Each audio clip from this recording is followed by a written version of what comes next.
Magandang ani po ba ang gusto ninyo sa inyong mga maisan? Well, dapat tapusin niyo po itong video na to. Ito po nga pala si inyong Tito Marsa. Welcome to my channel, Maisan ni Insoy at iba pa. Kung hindi pa po kayo nakasubscribe, please do click the subscribe button and the notification bell so that you will always be notified kung meron akong bagong uploaded video. By the way, nandito po kami ngayon sa aming farm at nag-aabono po tayo ng urea. Urea is 4600 and it is purely nitrogen, meaning 46% of nitrogen, 0% of phosphorus, and 0% of potassium. Yan. Yan po yung mga nag-aabono namin.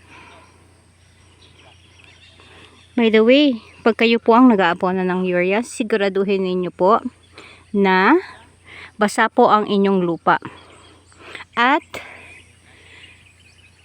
hindi po masyadong mainit at mahangin ang ating temperatura, ang ating paligid. Kasi po, pag hindi po basa ang ating lupa, hindi po madaling na-absorb ng ating lupa ang urea. Pag basa po ang ating lupa, na-absorb po siya at gumagana po ang ating nitrogen sa ilalim ng ating mga lupa. Tapos,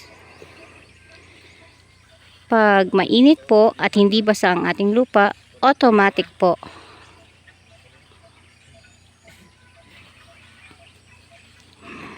say hi.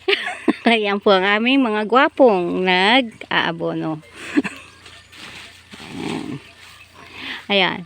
Pag hindi po basa ang ating lupa at nag-apply po kayo ng urea, ang ating urea will just evaporate sa ating sasama po siya sa air at hindi po magagamit ng ating mga lupa. Kaya dapat po basa po ang ating lupa pag mag-apply tayo ng urea. Actually, this is 35 days after planting at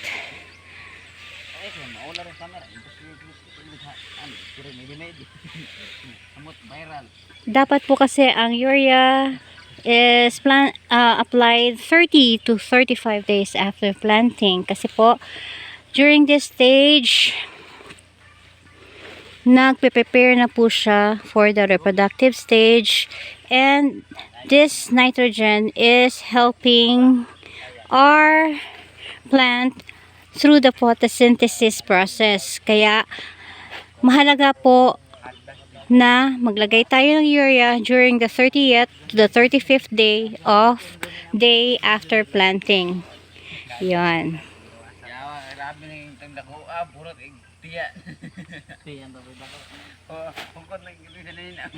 Sana po may natutuhan kayo.